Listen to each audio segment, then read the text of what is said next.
Welcome back to Face the Nation. For a closer look at our CBS News Battleground Tracker poll, we're joined by CBS News Elections and Surveys Director, Anthony Salvanto. Anthony, always good to have you here. Thanks for having me.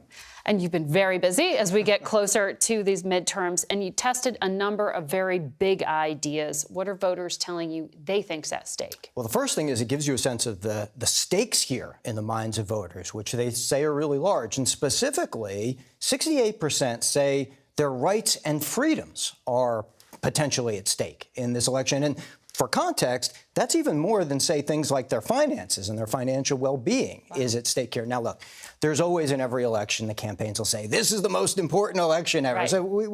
So we step back and say, OK, be specific. What do you think will happen were one side or the other to win? And one thing that stands out is people think that if the Republicans take control of Congress, that women by 3-1 will have fewer rights and freedoms than they currently do, then would have more. And some of that is related to views on abortion, which we'll get to in a second. There's also there's other groups that stand out here. For example, LGBTQ folks, voters think will have fewer rights if the Republicans were to win. Now, the other part of this, though, is tied to views on democracy, which a lot of people worry about right now. And that comes out in some of these findings, too.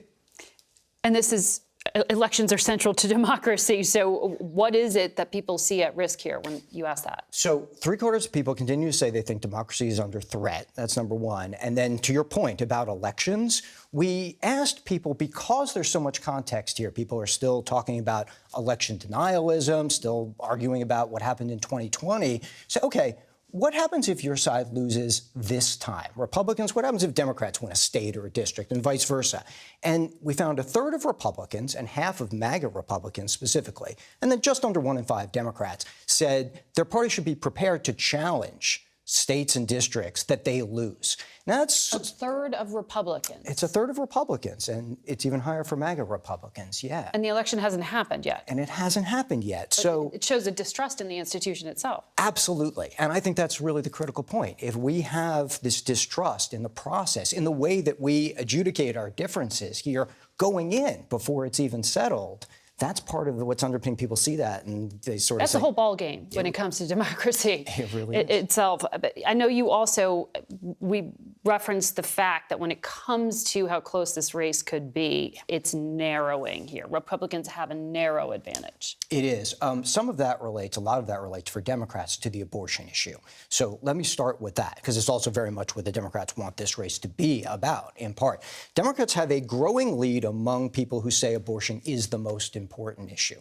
And in particular, for women who want abortion to be legal, it's the most important thing. It's more important than inflation. It's more important than the economy. And it's a deal breaker. They have to have that position in a candidate to vote for them. By contrast, let me turn to the Republicans for a second. They continue to have their lead on the economy. It hasn't grown. It's stable. And there's plenty of voters out there who think they're not talking about it enough.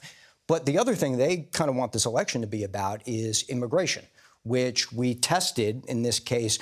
There's a big part of the Republican base, almost 9 in 10, 87%, who like the idea of moving migrants from border areas into Democratic-leaning areas. Wow. Why is that important with the base? Well, to the extent that this is a turnout election, it's important to motivate your base. And OK, Republicans really like that. It's much more mixed with the rest of the public. But they specifically like it for one reason, that they think it calls attention to the problem.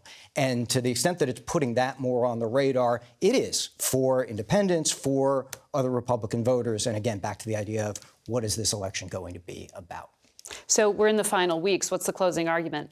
I think two things. One is you're going to hear a lot of talk about democracy, like we said. One is you're going to see this back and forth of what is this about? It's about abortion, rights, immigration, the economy. But the other part of it is there's half of each party's voters about that see the other side, not as political opposition, but as enemies. And it's a little bit sobering to see that.